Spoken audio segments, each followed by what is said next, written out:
नमस्ते दोस्तों, आज हम बात करेंगे एक ऐसी शख्सियत की जो ना सिर्फ एक फ़िलासफ़र थी बल्कि एक राइटर, फेमिनिस्ट और एग्जिस्टेंशलिस्ट थिंकर भी थी।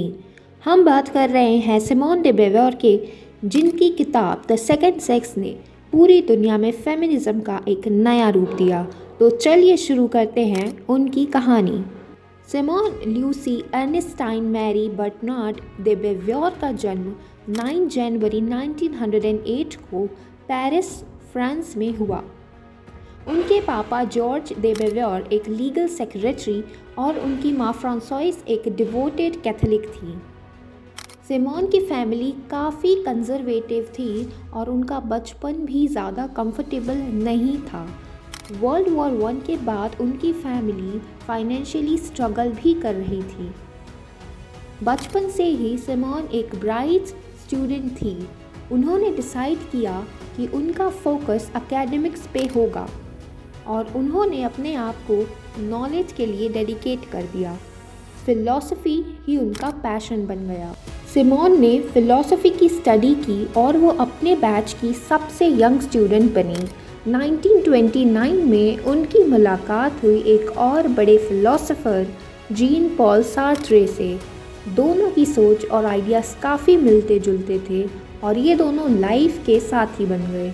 लेकिन एक इंटरेस्टिंग बात ये थी कि सिमोन और सार्त्रे ने कभी भी शादी नहीं की। उन्होंने एक ओपन रिलेशनशिप रखा जो उस ज़माने के नॉर्म्स के अगेंस्ट था। सिमोन डे beauvoir एग्जिस्टेंशलिज्म के फील्ड में एक बहुत इम्पॉर्टेंट फिगर थी। उनका मानना था कि हमारा जीवन एक ब्लैंक कैनवस की तरह होता है और हम अपने एक्शंस के थ्रू उसे शेप करते हैं। उन्होंने लिखा कि फ्रीडम और रिस्पॉन्सिबिलिटी काफ़ी इंटरकनेक्टेड होते हैं। सार्त्रे के साथ मिलके उन्होंने एग्जिस्टेंशलिज्म को पॉपुलर बनाया। लेकिन सिमोन का काम सिर्फ फ़िलॉसफी तक सीमित नहीं था।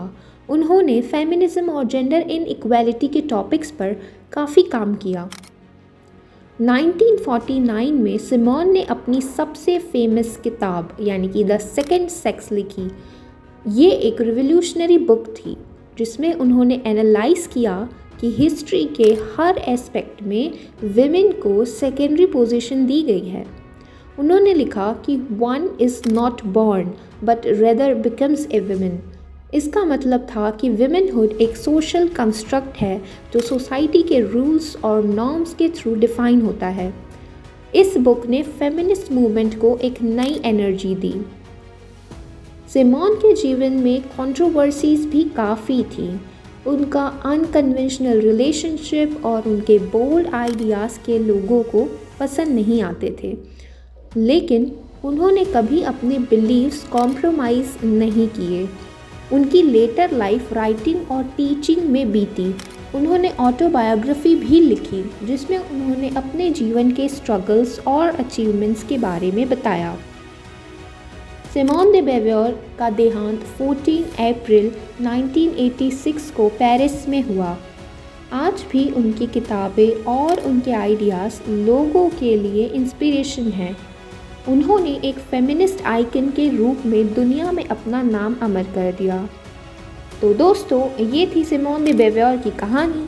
एक ऐसी औरत जिन्होंने दुनिया को ये दिखाया कि एक स्ट्रॉन्ग और इंडिपेंडेंट लाइफ कैसे जी जा सकती है। अगर आपको ये वीडियो पसंद आया तो लाइक करें, शेयर करें और हमारे चैनल को सब्सक्राइब करें। मिलते हैं अगले वीडियो में एक नए टॉपिक के साथ।